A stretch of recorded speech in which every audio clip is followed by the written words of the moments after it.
बच्चू कडू आज मुंबईला येणार. कर्जमाफीच्या मुद्द्यावर मुख्यमंत्री फडणवीसांशी चर्चा करणार. शिष्टमंडळाचा मुख्यमंत्र्यांसोबत फोनवरून संवाद. आंदोलन न थांबवता चर्चा. कडूंची भूमिका. मुख्यमंत्र्यांनी कर्जमाफीची तारीख न दिल्यास रेल बंद केल्याशिवाय राहणार नाही. बच्चू कडूंचा इशारा. शेतकरी प्रश्नी कडूंचा आक्रमक पवित्रा. शेतकऱ्यांच्या प्रश्नावर सरकार सकारात्मक. आम्ही चर्चेचं निमंत्रण दिलंय. चर्चा करावी. लोकांना त्रास होईल असं करू नये. बच्चू कडूंच्या आंदोलनानंतर मुख्यमंत्री फडणवीसांचं आवाहन.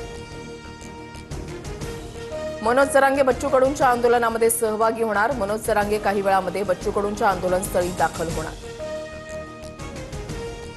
मुख्यमंत्री फडणवीस क्रिकेटच्या मैदानावर राजकारण करणार नाहीत. बाजूने उभे राहतील.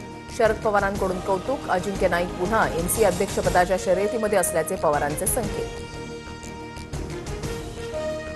1 नोव्हेंबरच्या सत्याच्या मोर्चाबाबत विरोधकांची आज बैठक.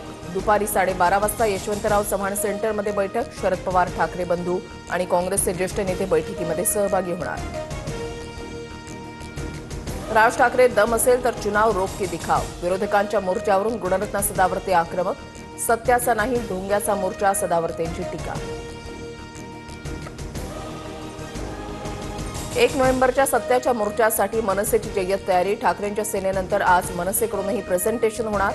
राज ठाकरे लावले तो व्हिडिओ दाखवत पोलखोल करणार.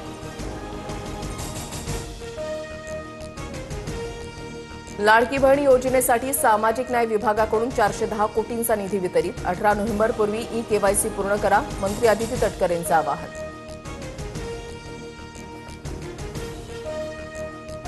पुण्यातील जैन बोर्डिंग प्रकरणी गोखले बिल्डर आणि ट्रस्टी प्रतिज्ञापत्र दाखल करणार. आजच्या प्रतिज्ञापत्रामध्ये अधिकृतपणे व्यवहार मागे घेणार का याकडे लक्ष. धर्मादाय आयुक्त आज निर्णय देणार. विदर्भासह कोकण किनारपट्टीला पावसाचा इशारा. 5 नोव्हेंबरपर्यंत राज्यभर ढगाळ वातावरण आणि हलका ते मुसळधार पावसाची शक्यता.